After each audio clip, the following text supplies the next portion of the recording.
Let's see.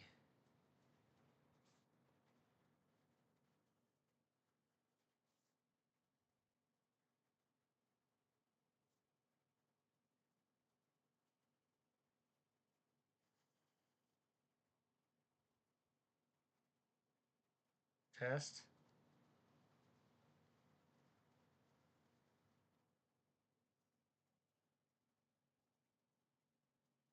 Yeah, that's not going to work.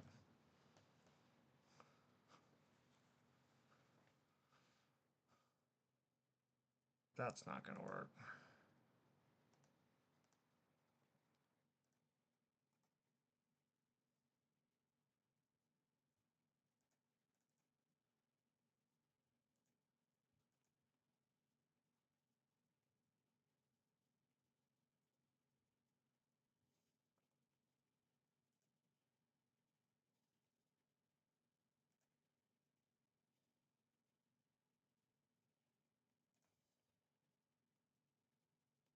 Test. I'm testing this. It sucks. I don't like this box.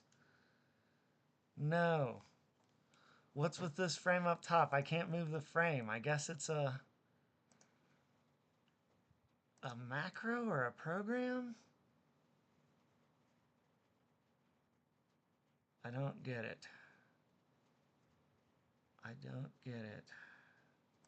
Source properties. Theme doesn't matter. Font size. Browser settings.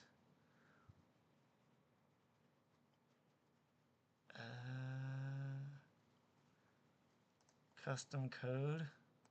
No custom code. There.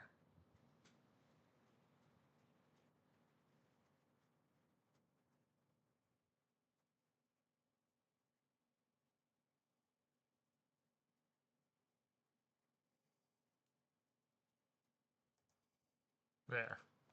No custom code. Fixed it. Fixed it. All right. All right. Dope. The Game Awards 2023. What did you do for the Game Awards 2023? Stream them or something? All right, let's see. Um, Oh yeah, that's right. We were gonna do some um, Path of Exile 2 stuff. Let's see.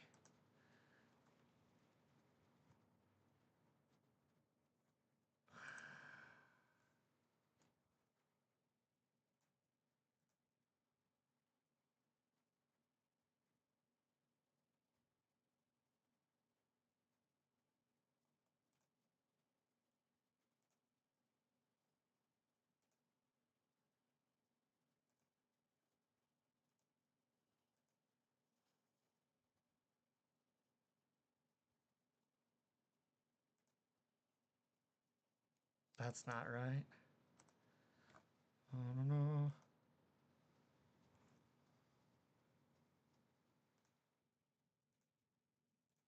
I want to add MS Edge.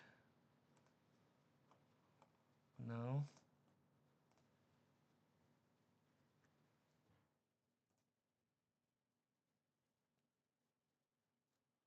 Uh,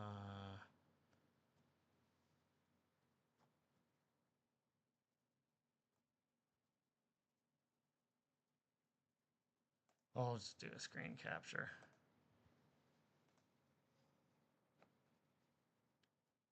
Capture window. Entire screen. Fine.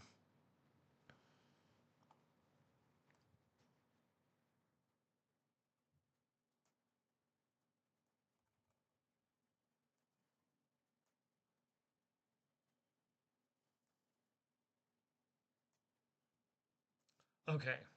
Now, let's see.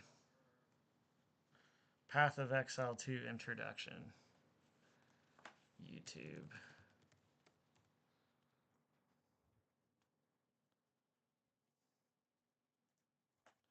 Path of Exile 2.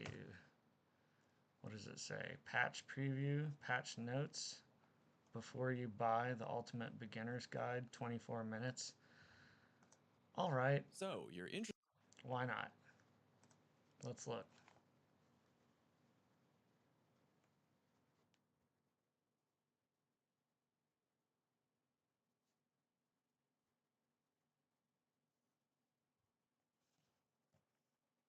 All right. Interested in trying out Path of Exile 2, but the game seems Hang on.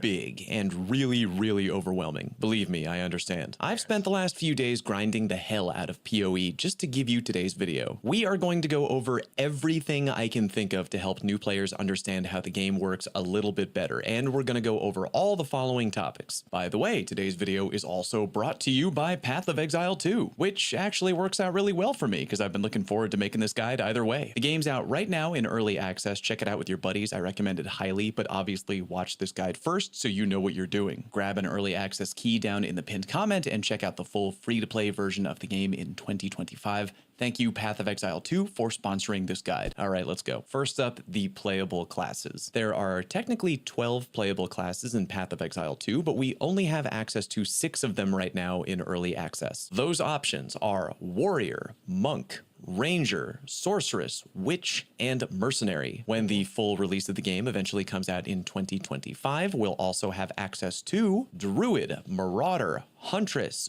Duelist, Templar, and Shadow. We don't have a ton of info on the full release classes right now, so why don't we stick to what we know and give a very general baseline idea of the power fantasy behind each of these classes. Warrior. This is your typical strength-based melee class. A big and bulky dude who lives on the front line who is able to take damage and also dish it back. They have war cries, which can buff allies. They can do ground pound AoE type stuff, and they have hard-hitting melee weapons. Warriors can use two-handed weapons if they wish, or they can also wield shields in combat, which you can actively block with if you choose to do so. Monk is a more agile and dexterous melee fighter. They have movement tech, which allows them to zigzag across the battlefield very quickly, and usually wield things like a quarterstaff, which they can also use to dish out elemental attacks, and fun stuff like a giant bell, which you can use to stun enemies, stuff like that. Ranger is your classic bow-using projectile class. You can backpedal and strafe around, creating distance between you and your enemies while you pelt them with a wide variety of ranged arrow attacks. You also have fun stuff like AoE poison attacks or even harder-hitting single-target arrow attacks. You even have some nature-based stuff that lets you tangle up enemies in vines. You get the idea. Sorceress is an elemental damage-based magic class. You've got a combination of both projectile attacks, throwing either fire, lightning, or ice at the enemy, and also summoning elemental obstacles on the battlefield to do quality AoE damage,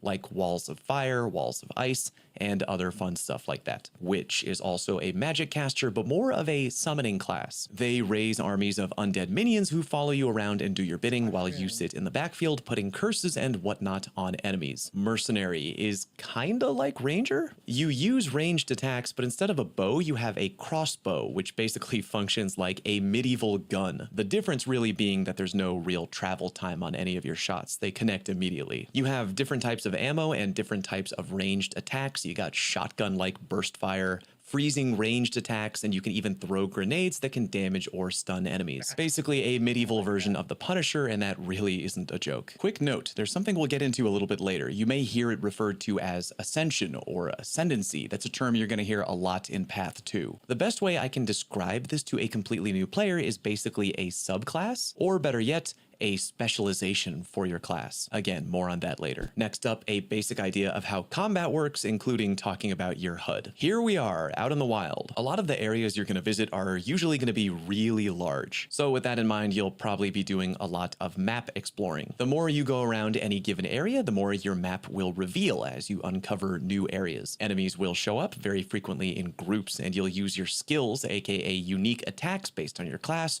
to deal damage and kill them. We'll cover skills shortly, but it's basically just aim the attack with your mouse, click the corresponding skill button on your HUD in the bottom right, and boom, you do it. Some skills are very spammable, while others, usually ones that are harder hitting or just better overall, will likely come with a cooldown or may cost more resources to activate. For example, I'm playing Sorceress. My attacks use mana, that is the resource down here in the bottom right indicated by the blue orb. My most powerful attacks eat up a lot of mana, so you gotta do a little little bit of resource management in combat, depending on what class you play. If you wind up taking too much damage, you'll have to heal. That is where flasks come into play. If you're an old school Diablo player, you might remember that you have potions, which are kind of a one and done drink type deal. Flasks are kind of similar, but rather than having a ton of them, you just have this one big flask that when activated will recover a certain amount of health over a short period of time. The amount of health you have remaining is indicated by this giant red orb in the bottom left corner. Because you can only carry the one flask, flasks have charges, you see. For example, my current flask has 75 total charges, but me activating the flask to heal will only consume 10. So you get multiple uses out of each flask. You can refill those charges by either killing monsters in combat, which you'll be doing a lot, or you can refill them at a well. Each act in the game has a hometown type area where you can find a well. Go up to it and drink,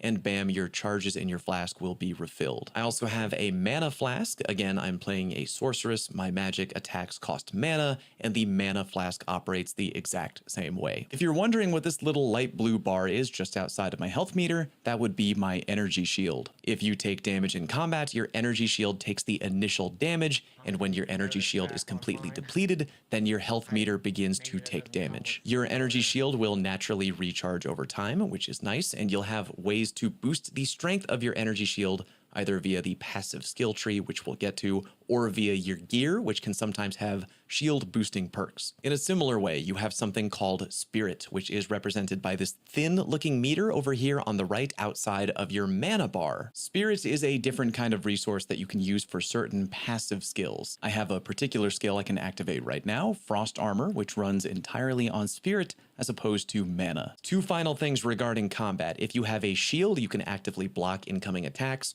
which is more important for shield wielders like the warrior and less important for spellcasting folks like my sorceress. And the other thing that every class can appreciate though is the ability to dodge. In combat, if you just tap the spacebar, you can dodge in any direction you choose. This can be really helpful in boss fights because a lot of boss attacks in Path 2 are A, highly telegraphed, and B, attacks you really want to not get hit by. Many attacks do hella damage or can flat out one-shot you. It's kind of like a Diablo meets Elden Ring type thing, if that makes sense. All right, why don't we cover the passive skill tree real quick. Believe me, I know this is going to look wildly intimidating, but bear with me, I promise it will make sense. As you level up in Path of Exile 2, you will unlock passive skill points which you can spend on this tree. Each choice will give a passive buff to your character in one way or another. For example, plus 10% increased spell damage. Yay! Now, if you're looking at this passive skill tree and thinking, holy lord, there are hundreds of choices here. This is like looking up at the goddamn night sky. I'm gonna have a stroke. I mean, yeah, but remember, this is a passive skill tree for literally every combined class in the game. Every class just has a different starting point on the tree. For example, I'm starting up at the top, which is the default sorceress path, but monk players will have this exact same tree, but they'll start over here off to the right. Also, there's no real rules as to where you can or can't branch off to. Currently, I'm branching straight up because I'm a boring stay in my lane sorceress for the time being. But eventually, who knows? Maybe I want to branch off in this direction for whatever reason. Maybe it makes sense with a wild and crazy build I've come up with.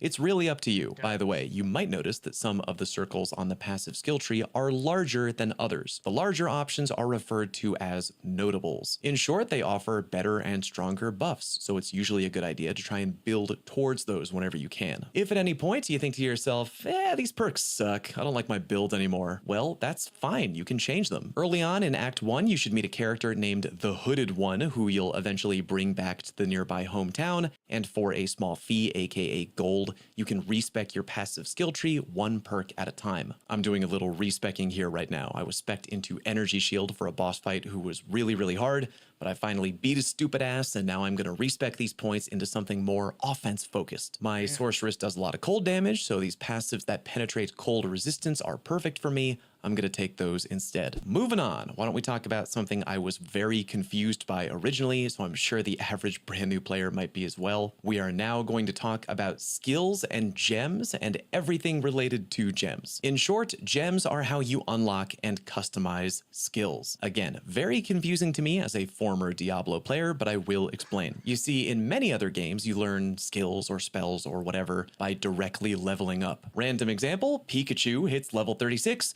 Pikachu learns Thunderbolt. Easy enough to understand. This is not how things work in Path 2. Sometimes in combat, defeated enemies will drop these skill gems. If it is a fresh drop from an enemy, it'll technically say uncut skill gem, but for now, think of them as skill gems. You pick up that gem and you put it in your inventory, and whenever you feel like using it, you right-click it, and we open up the gem cutting page. This is both how you learn brand new skills and upgrade skills you already know. For example, here I have a level 9 skill gem in my inventory. Yes, gems have levels, but don't panic. Early on in the game, you'll start off by finding level 1 skill gems. Then as things get harder and you get further and deeper, you'll have the ability to find skill gems of higher levels. This one is a level 9 skill gem, so when I right-click and open up the gem cutting page, here are my options. Now I can choose to do either one of two things. I can either A, unlock a brand new skill that I can only unlock with a level 9 skill gem. See that Roman numeral 9 over there? That means, for example, I could not unlock the Fireball skill if I only had a level 1 skill gem. Fireball can only be learned by a level 9 skill gem. But my other choice is B. I can upgrade an old skill that I already know up to level 9 power. I really do want to upgrade my Cold Snap skill to level 9 because I like it a lot, but I want to be thorough for the guide, so I'll unlock a totally new skill. Mana Tempest sounds kind of badass, so I'll choose that. And don't worry, I can upgrade Cold Snap later. There's always more skill gems to be found. All right, now I have cut my gem, and my skill gem is no longer an uncut skill gem, but now it's a Mana Tempest spell just sitting in my inventory. If I want to be able to actually use it,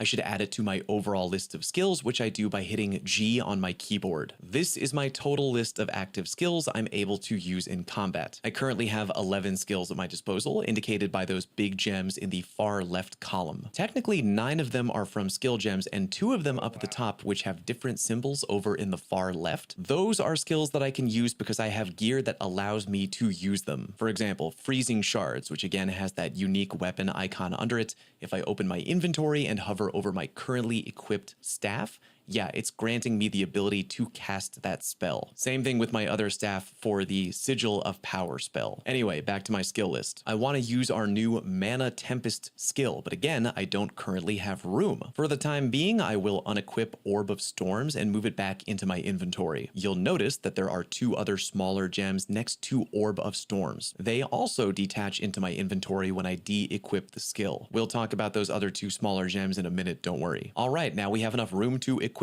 Mana Tempest, meaning we're able to cast it in battle. Final step is I now have to assign it to a certain key. You'll see your available options down there in the bottom right of your HUD. Currently, I'm kind of full up here, but here's a nice trick for you. If you hold down Control, look at that. Now you have even more options available to you. I'm going to assign this to Control Q. Now in battle, when I hit Control and Q, I cast Mana Tempest, GG. Because skills are something you can equip and de-equip at will, you can stash skills you're not currently using in your inventory, or better yet, in your stash. A chest at your hometown that only you have access to. See, I've got a bunch here in my very unorganized stash that I'm holding on to. If I want to mix up my build later, I can come back and use any of these whenever I want. All right, why don't we rewind a minute? Remember before I pulled out Orb of Storms, there were 2 other smaller gems sitting right beside it in the row, and there are a few other skills here that have other smaller orbs next to them. Those smaller gems are support gems, another kind of gems that will occasionally drop in battle as loot from a dead enemy. I want you to think of support gems as customization gems. That is to say, a way of changing a spell or skill to behave differently, if you want it to. Here's an example. I have a skill here called Frostbolt. Normally, with no support gems inserted at all, the spell will look like this. I cast one single Frostbolt forward in one direction whenever I cast the spell. However, I want to customize it, so I add a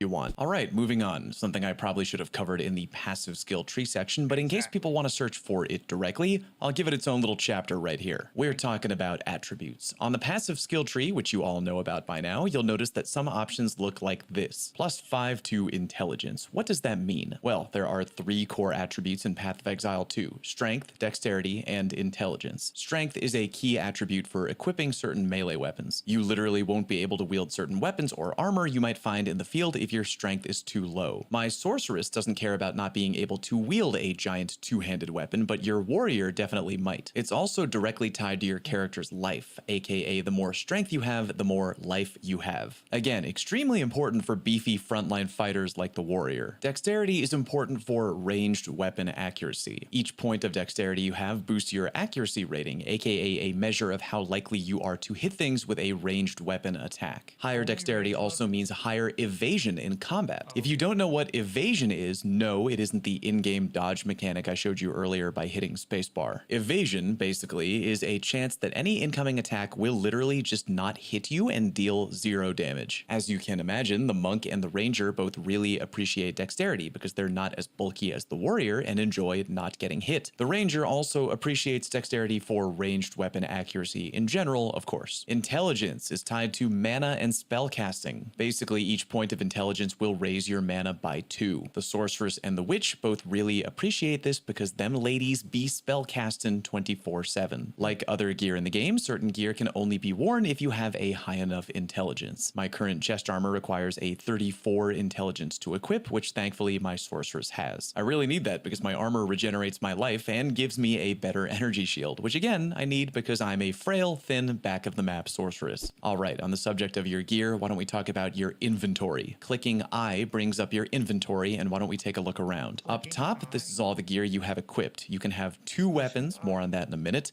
a headpiece, a chest piece, gloves, a belt, shoes, 2 rings, 1 amulet, your healing and mana flask, which we've already gone over, and charms. I only have the ability to hold 1 charm right now, but I'll get access to more later. Charms just give you extra effects. Currently, I have one that gives me better lightning resist, yay. Regarding your 2 weapons, they can actually be switched pretty fluidly in combat. For example, I have 2 staffs right now. The staff in weapon slot number 1 lets me cast freezing shards, and the staff in weapon slot number 2 lets me cast Sigil of Power. If I'm in combat and I want to cast Sigil of Power, my sorceress automatically swaps to that staff in order to use the attack. If I want to cast Freezing Shards, again, she'll just whip out the appropriate staff when I hit the attack button. Also, another helpful tip to know. If you open up your passive skill tree and look in the top right, you can allocate certain points on your passive skill tree for either of the 2 weapons that you're holding. Remember that for me, weapon slot number 1 is a staff that uses an ice attack. Well, I can allocate certain passive skills to only get turned on if I'm wielding the corresponding weapon. So in theory, if I were to click weapon set 1 up here in the top right and allocate this unused skill point, this passive skill will be active, but only when I have weapon slot number 1 equipped in my hand. That lets you customize your passive skill tree more depending on your active loadout, which is pretty cool. On the subject of your gear, why don't we talk about runes real quick? Runes are a type of loot that can fall from dead enemies, and you can socket them into certain pieces of gear, provided that piece of gear. Okay, this is boring as hell, and nobody's going to be interested in this. I thought this would be fine. I don't need to be, I don't mean to be boring, but we will be back later. I need to go say goodnight to